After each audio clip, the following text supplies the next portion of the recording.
Donc, bienvenue dans notre cours qui va parler de l'état. Okay? Puis vous allez voir, l'état, c'est une manière de dire j'ai des valeurs dans mon programme qui devront être mises à jour durant l'exécution de mon application. Donc, des valeurs qui vont changer à l'intérieur du cycle de vie de l'application. Habituellement, ça va être avec une rétroaction de l'utilisateur. Fait que l'utilisateur clique sur quelque chose, puis il y a quelque chose d'autre qui se passe quelque part d'autre dans mon application. Comment je fais pour gérer ça? Comment je fais pour faire afficher ça?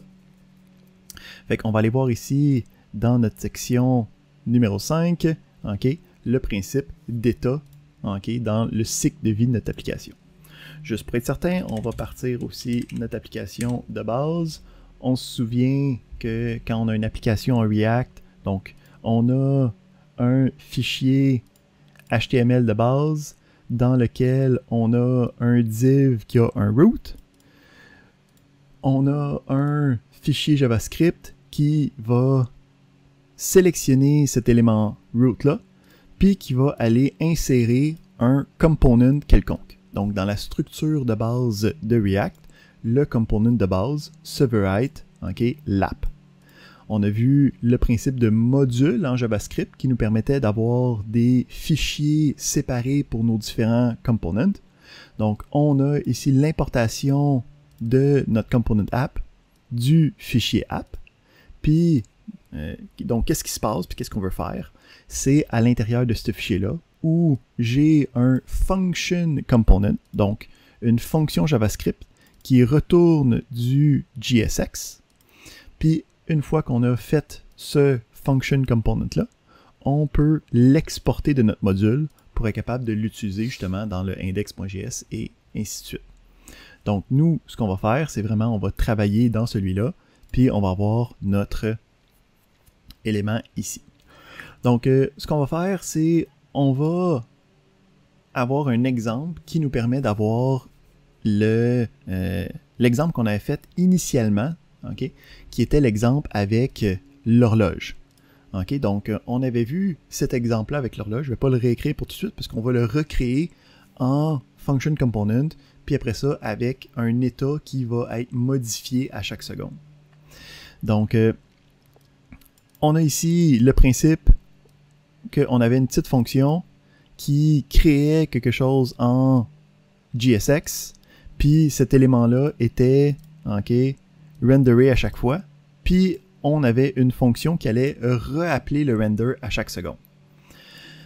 Là, la problématique qui vient avec ça, c'est que le render en tant que tel, c'est quelque chose qui va comme repeinturer, reafficher toute la page. Puis ça peut être extrêmement coûteux si tu as une application qui est très complexe, mettons genre comme Facebook, Instagram. Tu voudrais pas que ta page, comme flicker pendant un instant à toutes les secondes, puis que ça devienne comme pas responsive pendant ces microsecondes-là de réaffichage. Donc, React implémente des technologies qui permettent de localiser les changements, puis de juste mettre à jour les changements à cet endroit-là dans la page. Donc, ce qu'on va faire ici, c'est qu'on va commencer, puis on va essayer de retravailler notre fonction pour être capable d'avoir une horloge, premièrement, dans un function component, puis que ce function component-là puisse être modifié avec le temps. Fait qu'on va se créer un function component qui va s'appeler clock. Donc, on s'était dit que par convention, on va essayer de faire chaque component dans un fichier à part. Fait qu'on va se créer un petit fichier clock.js.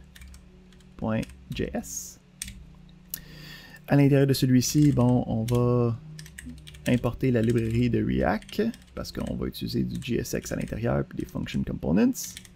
On va avoir notre fonction clock, puis juste par principe, on va y donner des props pour qu'il y ait une valeur de date à l'intérieur.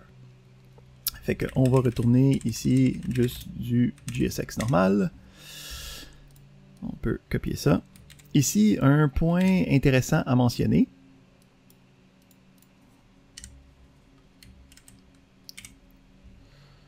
Comment tu veux mettre ça un petit peu mieux, s'il te plaît?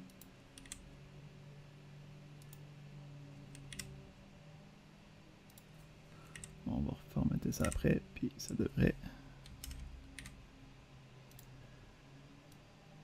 Come on. Non, tu veux pas?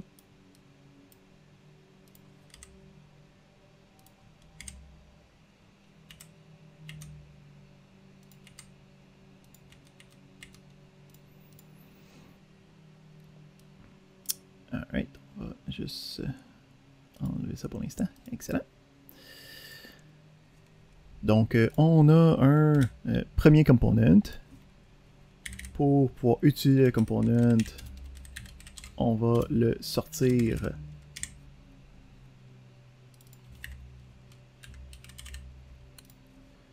de notre fichier. Fait que là, ici, j'ai un component. Si je regarde ici, je reçois un props qui s'appelle date.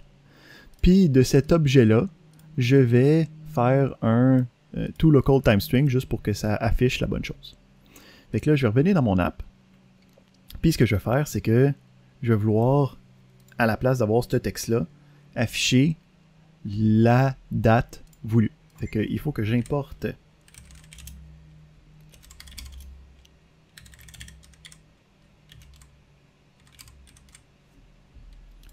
mon élément. Puis après ça, quand je veux utiliser un nouvel... je vais avoir le clock. Ici, on a dit qu'on avait un props qui était une date. Donc, ce qu'on va faire, nous autres, c'est qu'on va lui envoyer une date. Puis, on va lui envoyer un objet de type date de JavaScript qui est juste, en fait, une construction pour la date. Comme plusieurs langages de programmation nous permettent d'avoir. Fait que si on regarde qu'est-ce que ça donne,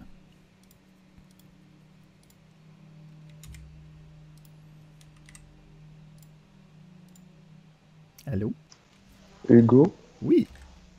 faut pas ajouter l'extension dans l'importation du fichier clock. Tu n'as pas besoin pour les fichiers JavaScript. Donc on peut voir ici que ces deux-là, ils ont des extensions parce que c'est pas des fichiers JavaScript. Lui, il va juste automatiquement gérer ça avec le fichier JavaScript.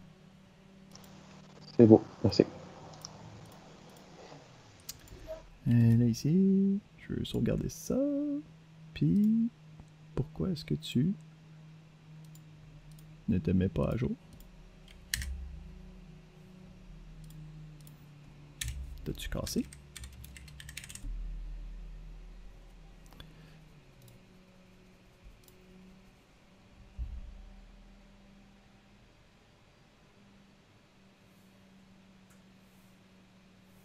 Excellent.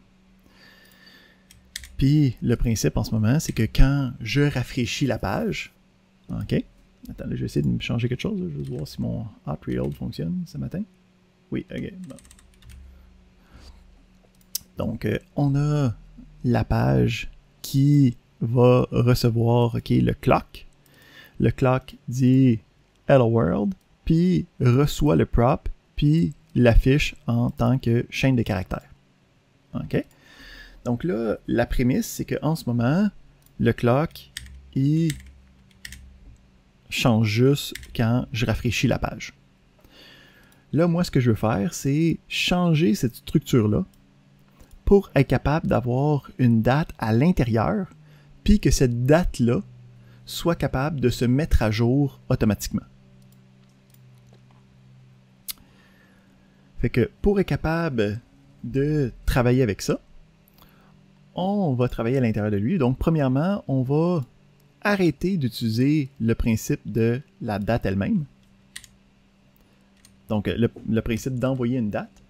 Puis, on va commencer à utiliser une date interne. Donc, le principe, c'est que le component lui-même va être capable de faire la gestion de sa date, puis de réactualiser ça au fur et à mesure qu'on avance dans le temps. Fait que, on va avoir ici une deuxième importation. Puis c'est là qu'on va voir comment rajouter de l'état dans nos affaires. on va avoir une fonction qui s'appelle useState. Donc, useState, son but, c'est de créer des contenants qui vont avoir à l'intérieur des valeurs qui vont être modifiées à travers le cycle de vie de mon application. Fait qu'on avait vu que quand on avait des valeurs qui ne seront pas modifiées, que comme le component lui-même, il le reçoit, puis après ça, il peut l'utiliser, on va voir qu'on utilise des props, mais quand on va avoir des choses qui vont être modifiées à travers le cycle de vie de l'application, il va falloir utiliser des states. Okay? Donc, on a ici une fonction useState qui va me permettre de créer un conteneur qui va gérer ça. Comment est-ce que ça marche, useState? Donc, c'est une fonction qui va créer deux affaires. Okay? Parce que, comme je vous ai dit, le principe, c'est que les éléments qui vont être modifiés, lui, il va être capable de savoir qu'est-ce qui est modifié, à quel moment, puis juste mettre à jour les bonnes parties de notre application, de notre interface. On ne pourra pas utiliser ça comme une variable normale. Okay? Donc, ça a son propre set de règles qu'il faut faire très attention pour être capable de l'utiliser correctement. Donc, la fonction useState va nous retourner deux éléments. Un élément qui va pouvoir être utilisé comme la valeur en lecture seule de notre variable, de notre qu'est-ce qu'on veut sauvegarder. Puis, ça va nous donner une fonction qu'on va pouvoir utiliser pour modifier l'élément. Donc, c'est un peu comme quand on travaille en orienté objet, où c'est qu'on a des accesseurs puis des mutateurs, là, des sets puis des get. Donc, ça nous donne un get, puis ça nous donne un set. Donc, ce qu'on veut faire nous autres, c'est rajouter ça dans notre application. J'ai une question, Hugo. Oui. La syntaxe pour l'importation ici avec le use case, c'est entre accolades. Oui. Puis en plus de ça, tu mets ça après une virgule, après le React. Pourquoi est-ce que tu n'importes pas comme sur une nouvelle ligne ou... J'aurais pu... expliquer sa syntaxe. Ouais. Fait que ici, le principe, c'est que quand on n'a rien de spécial, okay, ça importe l'élément par défaut. Okay? Donc, par défaut, quand tu importes de React, c'est comme la classe React que tu peux faire plein de choses avec. Mais quand on importe des éléments d'un module, on peut importer des éléments plus spécifiques. Okay? Donc, tu sais, là, on a utilisé le export default, hein, qu'on a après ça utilisé ici de cette manière-là. Mais on peut exporter des éléments qui sont plus granuleux au besoin. Donc, on va le voir plus tard comment nous faire ça, là. Mais le principe, c'est que j'ai importé la chose par défaut. Puis là, je veux importer une deuxième chose de React. Puis je vais importer, puis là ici, quand je le mets entre accolades, ça va être une liste des éléments nommés spécifiquement que je sais qu'il y a dans cette librairie-là. Donc, je sais que dans la librairie React, j'ai la fonction useState. Fait que je veux l'importer dans ce fichier-là pour pouvoir l'utiliser. Fait que c'est pour ça que je le mets entre accolades. Okay? Puis, mais par exemple, j'aurais effectivement pu le mettre sur une autre ligne. J'aurais pu avoir un import, mais entre accolades quand même, parce que c'est le nom spécifique de cette méthode, de cette fonction-là que je vais importer from React. Est-ce que ça répond à ta question courante? Ok, ça répond, c'est bon. Merci. Excellent. Donc, avec ça, on a donc l'utilisation du useState. On a une date courante qui va être comme l'accesseur. Puis, on a une fonction setDate qui va être le mutateur, l'élément qui modifie la date. Fait que le principe, après ça, c'est que quand j'utilise useState, je peux avoir un paramètre d'entrée par défaut qui va me dire ça va être quoi la valeur de base de cet élément-là. Fait que juste avec ça, je peux voir que j'ai refait marcher mon application. OK? Donc, j'ai rien ici sauf l'appel du clock. Là. Puis dans le clock, j'ai l'utilisation du useState. qui va utiliser la date, qui va avoir le set date. En ce moment, le set date, on ne l'utilise pas, ça veut dire que c'est pas mis à jour pour l'instant. Puis après ça, on peut l'utiliser dans notre programme, ok, comme on en a besoin.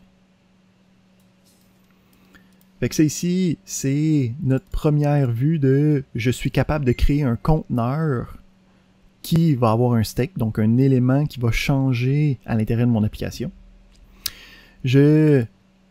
J'ai l'accesseur que je peux ensuite utiliser dans le programme, okay, comme si c'était la variable directement. Puis quand j'utilise le useState, j'ai un paramètre d'entrée qui va me dire c'est quoi l'élément de base. Parfait. Pour être capable de ensuite travailler avec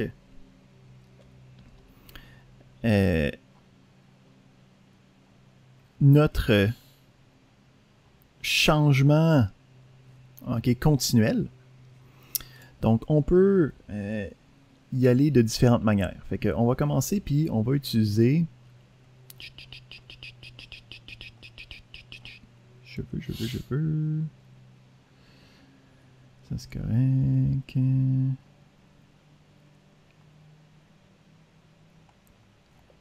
Fait que dans le dernier... la dernière fois qu'on l'avait utilisé, hein, on avait ici un set intervalle, hein, qui était une fonction de JavaScript de base qui appelait notre élément à toutes les 1000 millisecondes. Ça ici, il n'y a pas de React là-dedans. Là, okay? Donc c'est juste du JavaScript pur qui travaillait sur quelque chose qui s'exécute à toutes les 1000 millisecondes. Là, le principe, c'est qu'on ne peut pas utiliser ça directement en React parce que, encore une fois, React a une connaissance des différents éléments. Puis, quand est-ce qu'il faut mettre à jour ces éléments-là, c'est des affaires importantes qu'il faut qu'ils soient gérés par React. Fait qu'on va avoir une nouvelle méthode qui va nous permettre de gérer des fonctions qui vont venir changer des choses dans notre programme de React. Donc, le principe ici, c'est de dire, je vais avoir une fonction qui va gérer la gestion des modifications dans mon application de React. Si on regarde comment ça va marcher,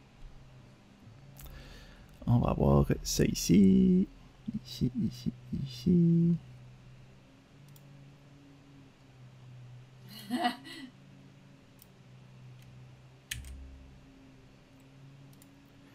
Fait que, même principe, ici j'ai le useEffect.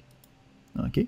useEffect, c'est une autre fonction qui vient de la librairie de React.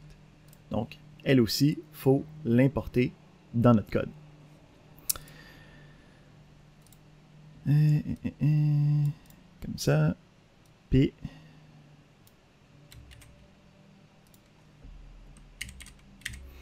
fait que là, on va remettre ça correctement. Format. Merci. Fait que là, on va regarder comment utiliser la fonction useEffect. Parce que ici, on commence à aller dans ce que vous avez vu comme étant des delegates ou qu'est-ce qu'on appelle des callback functions. Fait que, on a ici la fonction useEffect. Donc la fonction useEffect, si on regarde ici, c'est tout ce qu'il y a à l'intérieur de ça ici. Puis la fonction useEffect, il faut qu'elle reçoive une fonction qui va faire, qui va être appelée au début du programme. Donc, on avait vu le principe que je pourrais avoir une fonction que je peux même mettre dans une variable, avec les arrow functions, hein, on avait vu ça, qui me permettait d'écrire du code,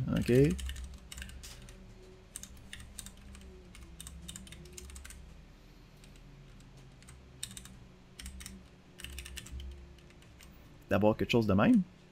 Puis après ça, je pourrais envoyer cette fonction-là dans une autre fonction. Fait que mettons ici, je pourrais avoir le useEffect, puis lui pourrait avoir ma fonction comme ça. Mais là, à la place de l'écrire comme ça, puis d'avoir un nom facultatif qui est inutile, qu'est-ce que nous on va faire? C'est qu'on va prendre cette partie-là, puis on va directement la mettre à l'intérieur. OK? Donc, qu'est-ce qui se passe ici? C'est que useEffect a besoin de recevoir une fonction qui va être appelée. Puis, à la place de créer une fonction à côté, on va utiliser une fonction anonyme, OK? Ou un lambda function, ou un delegate, ou un callback function. Donc, c'est tous des noms qui sont synonymes. Puis, je vais juste l'avoir à l'intérieur d'un élément. OK? Donc, le principe ici, c'est useEffect reçoit une fonction, puis j'écris la fonction directement où c'est que j'utilise le useEffect. Parfait. Donc, le principe ici, c'est on a une fonction qui va être invoquée au début de mon programme. OK? Fait que là, on dit, c'est là que je réutilise mon setInterval. Puis, je dis, setInterval, lui, a besoin, encore une fois, d'une méthode à invoquer. Fait que, il va invoquer la méthode tick, encore une fois, le même principe, la arrow function. Puis, il va l'invoquer à toutes les 1000 millisecondes.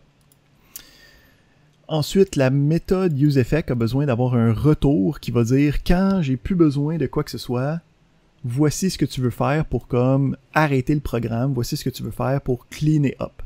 Donc, il va y avoir ici le retour qui va dire fais ça quand tu vas cleaner up, qui est le clear interval qui va arrêter de faire la mise à jour et ainsi de suite. Fait que avec ça, on a ici une affaire, puis la fonction en ce moment, ça plante parce que on a notre fonction tick qui est inconnue. Fait que ce qui nous reste à faire, c'est de mettre la fonction tick pour être capable de changer notre date.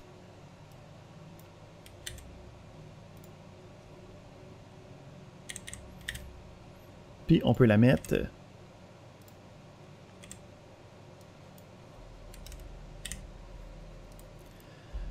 à même notre component. J'aurais pu la mettre à l'extérieur, mais tu sais, puisque c'est tout à l'intérieur, on peut tout garder ça ensemble puis que ce soit un gros bloc fonctionnel. Fait que, parce que ici, j'aurais pu faire const tick est égal à parenthèse avec la flèche, tout ça, c'est pareil. Fait que là, ici, j'ai ma fonction tick, puis qu'est-ce qui va se passer à l'intérieur? Ben, c'est là que je vais utiliser le setDate. Donc, j'ai le modificateur. Pour modifier, c'est là que je vais avoir une nouvelle date. Si je prends tout ça ensemble,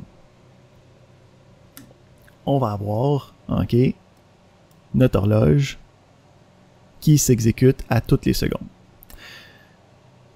Fait qu'est-ce qui est important de comprendre quand on travaille avec les hooks? OK, donc les use quelque chose, c'est le nom qu'on donne aux technologies de hooks.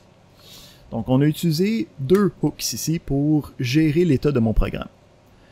Le plus important pour gérer l'état en tant que tel, pour gérer les valeurs qui vont être modifiées dans la vie de mon programme, c'est le useState.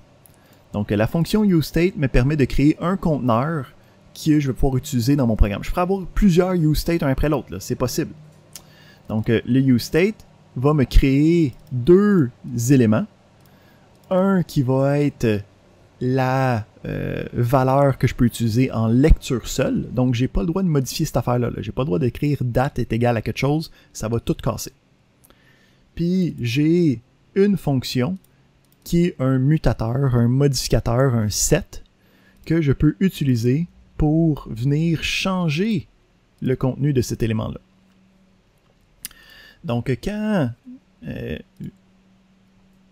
j'utilise l'élément directement comme c'était une variable, puis quand je veux venir le modifier, j'utilise le modificateur. Ensuite, là ici, on avait une fonction qui devait être exécutée à tout un certain moment, puis cette fonction-là allait changer différents états de mon application, différents states.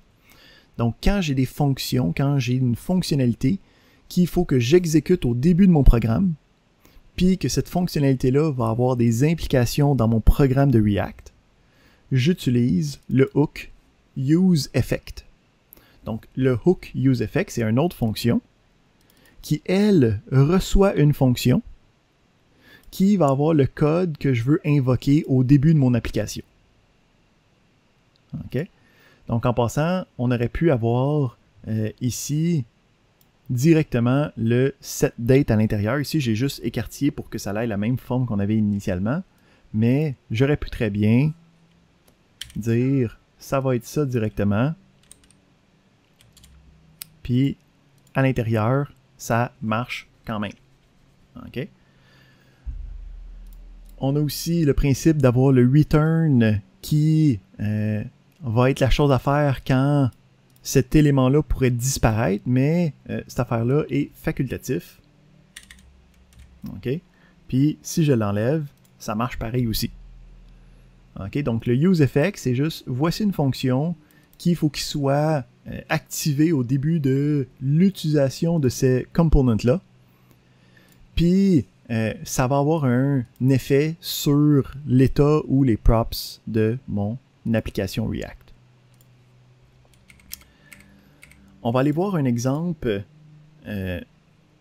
plus simple qui va juste utiliser le state, mais qui va venir gérer avec la gestion d'événements. Fait que ça ici, c'était notre première partie sur l'état. OK? Donc avec le useState, puis avec les fonctions de départ, les fonctionnalités de départ des components qui demandent le useEffect. On va ensuite, puis si on revient en arrière, on peut remettre le tick dedans. Hugo? Oui. Ça n'a pas l'air de marcher de mon côté. OK. Ben au pire, moi je vais mettre ce fichier-là sur les fichiers du cours. Fait que tu pourras pouvoir le prendre puis comparer par la suite. On pourra venir voir après, voir qu'est-ce qui se passe. OK. Parce que c'est sûrement juste une petite erreur de parenthèse ou guillemets ou point virgule. J'ai l'horloge, mais ça update pas, genre. Ouais, c'est ça. Fait que c'est... Puis est-ce que tu as ajouté les useEffect comme importation, juste pour le fun? Ça, c'est un classique. Oui, j'ai les deux. Bon, on ira voir ça dans quelques instants. Fait que comme deuxième exercice, on va aller voir comment gérer les événements.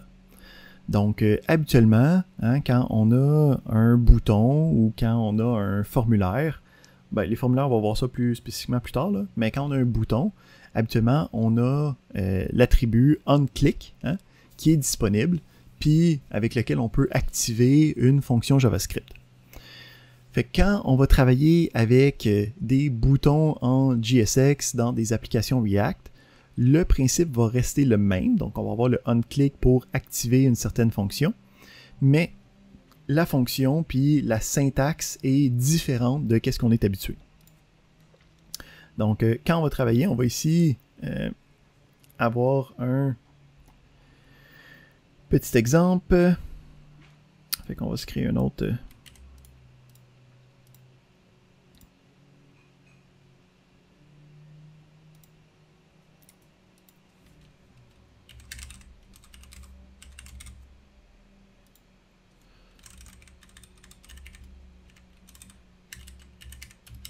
Comme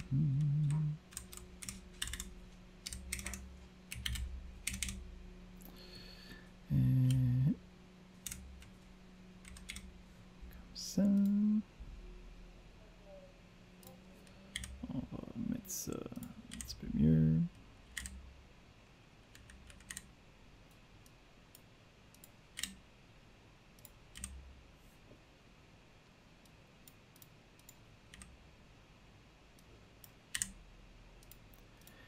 Quelque chose comme ça. Puis on va...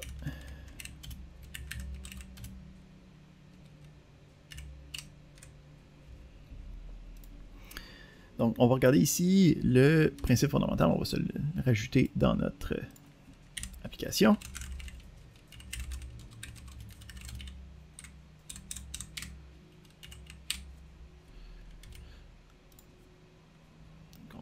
remplacer...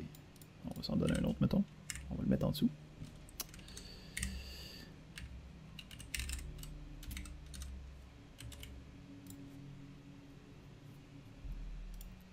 Donc, on a ici notre bouton par défaut. Donc, on peut voir ici que j'ai un bouton avec un lien quelconque. OK?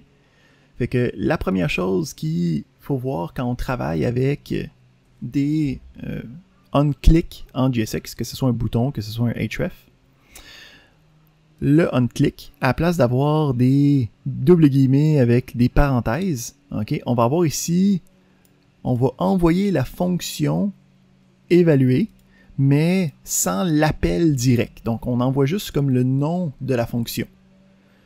Donc ici, quand on travaille sur le onClick, il faut faire attention, ce ne sera pas un appel qu'on met ici, ça va être la référence à la fonction. Ça va être juste le nom de la fonction entre accolades. Donc si on regarde ici, c'est ça le principe, on a notre href, on a le droit d'avoir un onClick, puis qu'est-ce que je fais, c'est que je mets entre accolades le nom d'une fonction que j'ai créée quelque part d'autre. Donc il n'y a pas d'appel direct à faire dans le onClick, c'est une erreur très typique du début de React. On va juste avoir la référence à la fonction. Fait que c'est cette fonction-là qui va être exécutée. Ici, deuxième modification importante. Quand je travaille avec différents éléments, habituellement, tu sais, le onClick, hein, ben le href, quand tu cliques dessus, il va t'apporter à une autre page. Hein, c'est ça le but. C'est un lien, là, hein, le A. En HTML, quand tu mets le onClick, ça va pas enlever le excuse-moi, quand tu es en HTML puis tu mets le onClick, ça ne va pas t'envoyer à l'autre page, ça va juste faire le onClick à la place. En JSX puis en React, il faut faire attention parce qu'il faut être explicite sur le départ vers une autre page. Fait que on va utiliser ici l'événement HTML, okay, que tu reçois automatiquement en tant que paramètre. Puis dans les objets d'événements HTML, on a la méthode, okay, on a la fonction preventDefault qui me permet de canceller l'action habituelle. Fait que ça va faire en sorte que quand je clique ici, même si c'est un lien, en ce moment, ça ne va pas changer de page. Puis ensuite, là, je peux faire le restant de whatever que je veux. Là, ici, c'est un console log. Fait que si on s'en va voir l'inspection de la page, on peut voir ici que... Ici, attends, on va le clearer. Je clique dessus, puis ça me fait le console log. Donc, on a ici le principe de j'ai une fonction, j'utilise cette fonction-là dans le onClick, mais pour l'utiliser, j'utilise des accolades, puis la référence à la fonction directement. On va mélanger ces deux-là pour avoir un bouton intéressant qui va utiliser un état. Fait que ce que je veux ici, c'est avoir un bouton qui va que je peux cliquer dessus. Puis à chaque fois que je clique dessus, ça change le texte à l'intérieur du bouton. Fait que le principe, c'est que je vais me créer un bouton, puis le texte à l'intérieur du bouton, je vais le mettre dans un état, dans un state de React. Puis à chaque fois que je vais cliquer sur le bouton, ça va changer le state. Fait qu'on va se faire un autre petit élément qu'on va appeler toggle. On va importer notre librairie. Puis on va avoir, on va l'écrire, comme ça on va le faire au fur et à mesure. On a notre function component. À l'intérieur, je veux avoir, bon on va commencer, on va écrire le bouton. Ok, fait qu'on va le faire en étapes. Je veux juste avoir un bouton. Puis à l'intérieur, on va juste écrire Allo. Ok, fait qu'on va le construire en étapes pour être certain que c'est fonctionnel.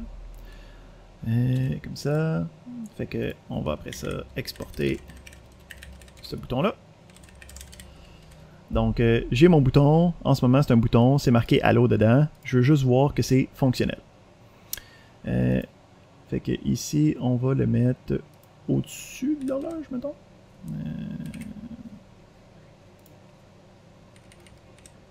Si je me mets un autre paragraphe ici. Puis à l'intérieur, on se met le toggle. Le toggle en ce moment, il faut l'importer pour que ce soit fonctionnel.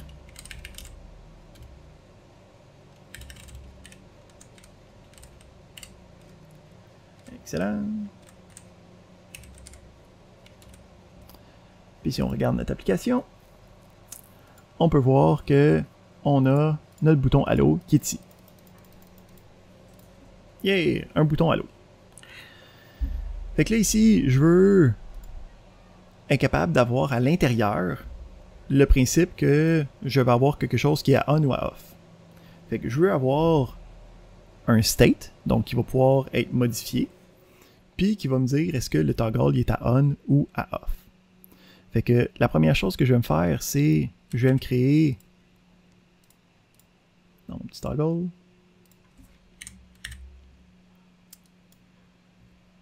Le state qui me permet de faire ça. Fait que pour utiliser le state, je vais avoir l'utilisation de useState. Puis, après ça, à l'intérieur d'ici, je vais vouloir savoir est-ce que le toggle est à on. Fait que je vais utiliser les accolades pour avoir une évaluation à l'intérieur de balises JSX. OK. Puis ici, je vais utiliser l'opérateur ternaire qui me permet de dire est-ce que c'est true ou false pour avoir le texte à l'intérieur.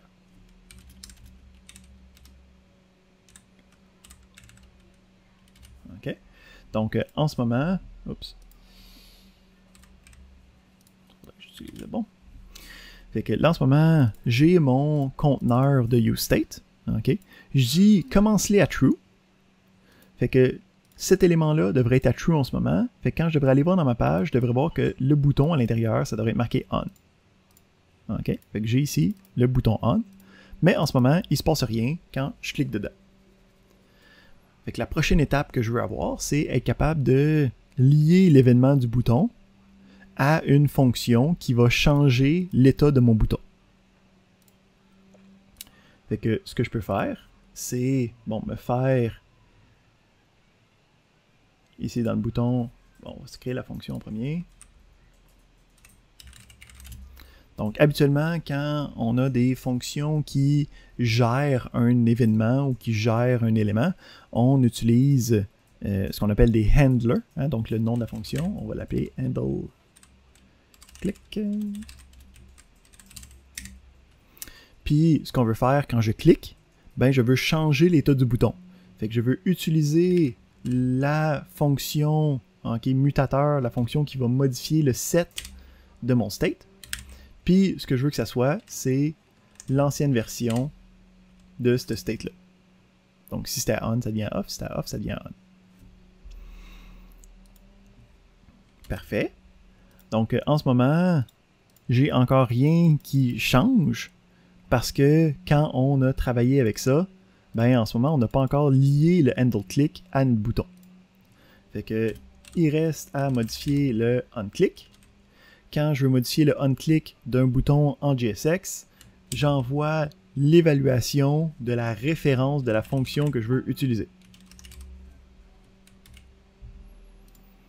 Fait que avec tout ça, quand je clique, holy shit, je suis capable d'avoir une modification de l'événement. Fait que ça, c'est là qu'on commence à pouvoir construire des choses qui sont vraiment extraordinaires. Parce qu'on a le principe de, il se passe des choses dans différents components, puis ils sont capables de se gérer eux-mêmes sans avoir à travailler avec le reste. Okay? Fait que si je retourne dans mon application, j'ai un toggle, mais qu'est-ce qui arrive si je me mets un deuxième toggle juste à côté? Ben, chacun des toggles ont leur propre state, puis ils vont faire la gestion de leur élément individuellement sans avoir de propagation, sans avoir de problématiques externes.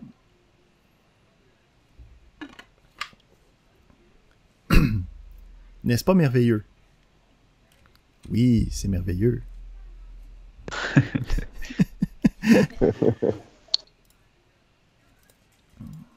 OK.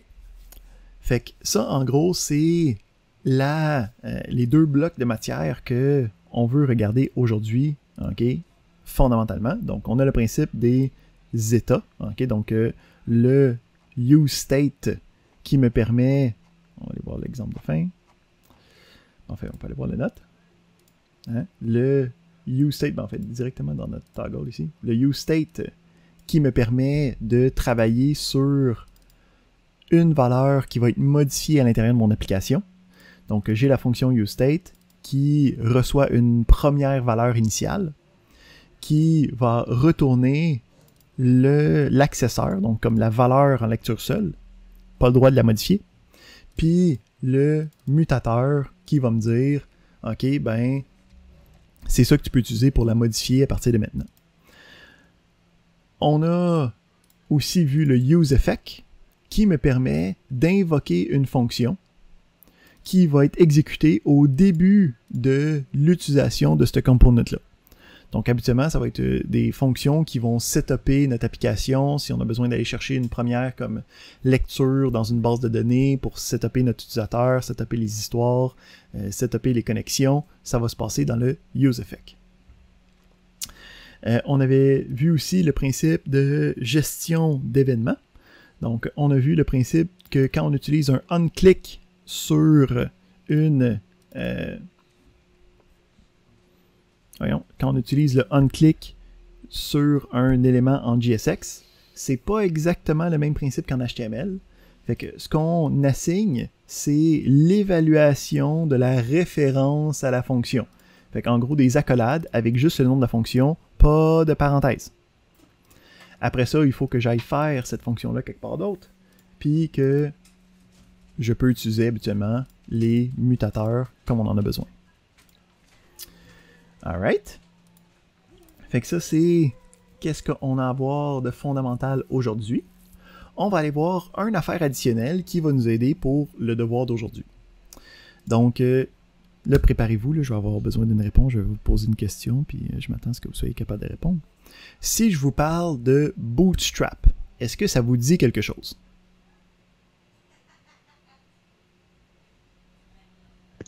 Oui, c'était mentionné, on n'a pas exploré. OK. Donc, si on va faire un tour, juste c'est quoi le principe de Bootstrap. Puis après ça, on va voir comment ça se... C'est effectivement une librairie de CSS. Donc, le principe de Bootstrap, c'est d'être capable de dire, OK, voici une librairie CSS, puis quand je veux l'utiliser, j'ai dit quand je veux l'utiliser, donne-moi des exemples, s'il te plaît, merci. Non, donne-moi des exemples plus simples.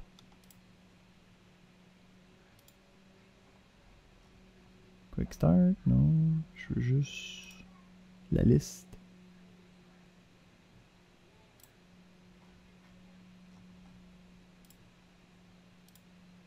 Tiens. OK? Fait que le principe, c'est que c'est une librairie CSS. Puis, quand tu veux avoir, mettons qu'on va chercher. Je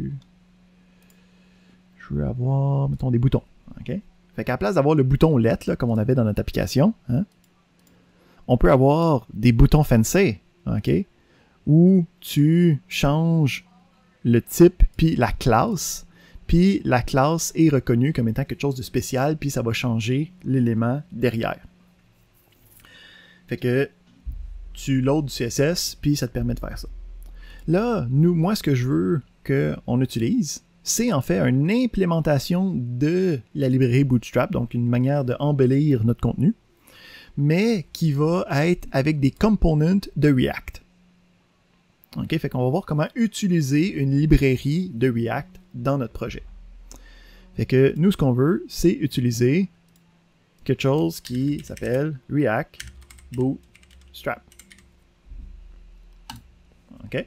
Fait que le principe de React Bootstrap, c'est la librairie de Bootstrap, mais en n'ayant pas à changer les classes de chacun de tes affaires, puis que ça soit long comme mon bras, ok?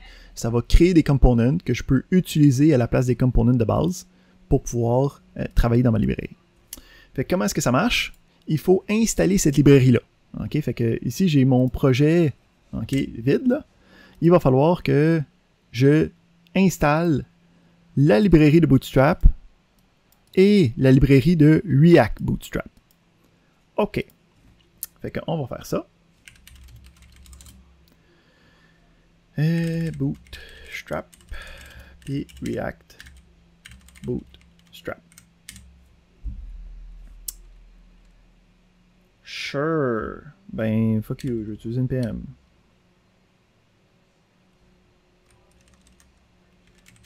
Tiens. OK. Fait que ça va installer ces deux librairies-là, puis ils vont devenir disponibles. Fait que comment je vais pouvoir les utiliser? Ben, il va falloir que j'importe les éléments comme n'importe quel autre. OK? Puis que après ça, j'utilise le component dans mon programme. Il y a une affaire additionnelle qu'il faut travailler avec. Donc, il faut importer la librairie CSS elle-même de Bootstrap. Fait que ici, ça nous le dit, là. OK, il faut inclure ça dans notre app.js ou notre index.js. Fait que nous autres, on va aller dans notre app.js. Puis, on va aller importer cette affaire-là. OK? Fait que, on va essayer de voir qu'est-ce qu'on peut faire avec ça. Fait que, si on regarde, mettons, on va aller chercher les boutons de tantôt, là. Fait que, pour des boutons, à place d'avoir le class puis ainsi de suite, je peux voir que je vais utiliser le component button. Puis à l'intérieur, je peux l'utiliser. Fait que je vois ici que ce sera plus button en minuscule, ça va être button en majuscule parce que c'est ça que cette librairie-là est capable de faire. Fait que on va essayer de voir si on peut changer notre bouton pour être capable de mettre ça. Là, ici, on le laisse installer pendant ce temps-là. Fait que ici, bon, premièrement, si on veut utiliser un nouveau component, il va falloir l'importer. OK, donc si on regarde ici, ça nous disait dans le Get Started comment l'importer. Fait que ça nous disait, quand tu veux importer, tu l'importes de la librairie React Bootstrap, puis tu l'importes de la sous-librairie spécifique de ce que tu veux utiliser.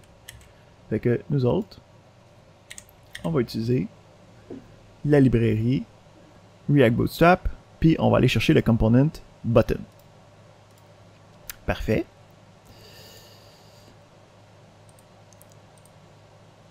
Ici, on tourne les components, je veux les boutons.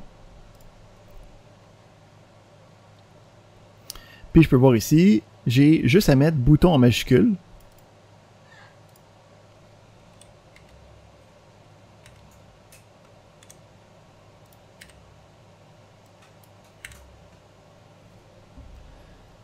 Puis avec ça, une fois que ça va avoir fini d'installer la librairie, on devrait avoir un bouton qui va être de cette affaire-là. Juste pour être certain, on a ici même celui-là que je peux ajouter. Qu'est-ce que tu as écrit pour télécharger la librairie?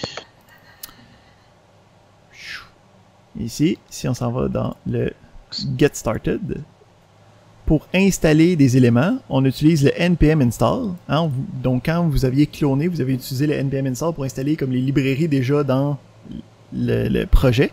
Mais pour rajouter des librairies, c'est npm install suivi du nom des différentes librairies que tu veux rajouter. Fait qu'ici c'est Bootstrap puis React Bootstrap.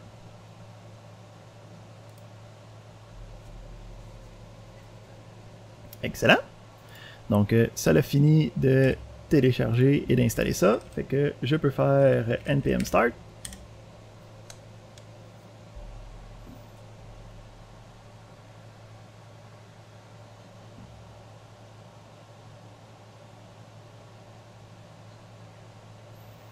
On va fermer celui-là pour l'instant. C'est l'ancienne version.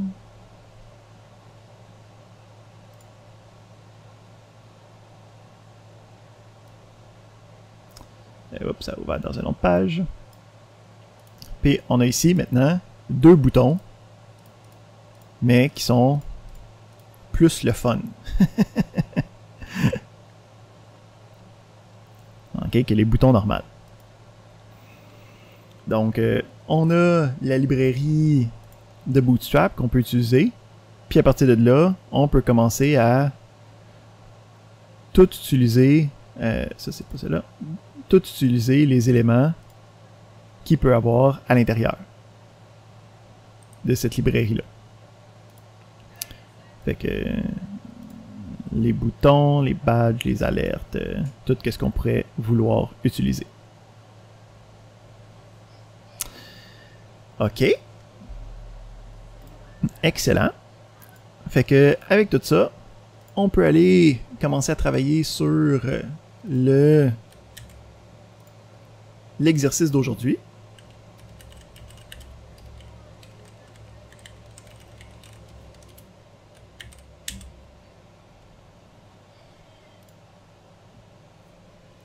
Que j'ai pasté dans le chat.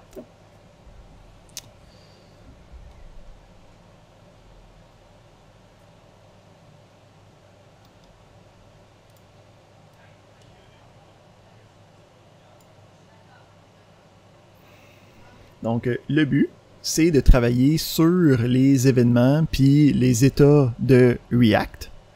Donc, même principe, on a une application déjà setupée, okay, dans le repo. Donc, vous allez pouvoir cloner cette application-là, faire le npm install pour installer les différentes librairies. Puis en passant, ce setup-là vient avec la librairie de Bootstrap React.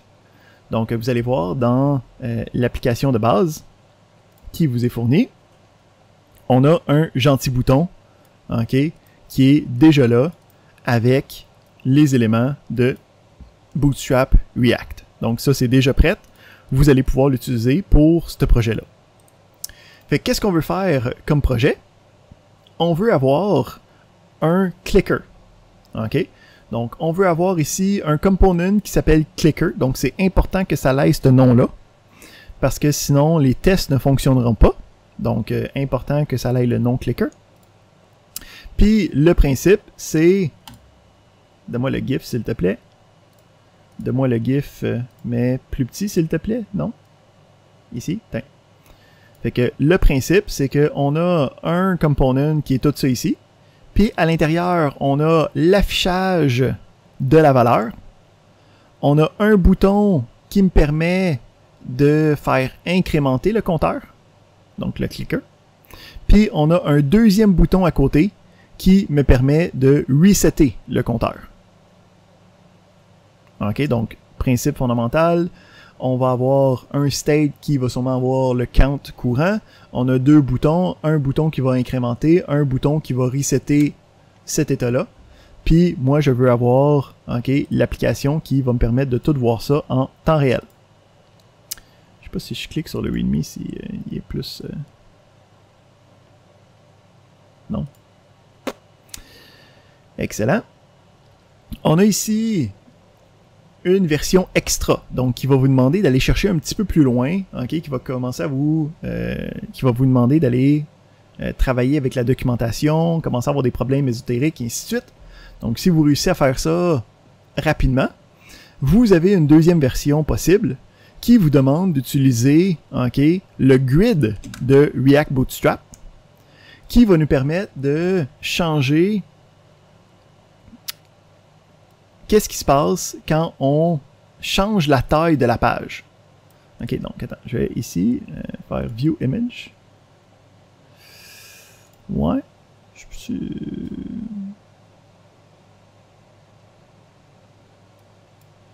C'est un GIF, mais comme tu me le montres pas comme... Vraiment, là? C'est ça que tu fais, là? Ok.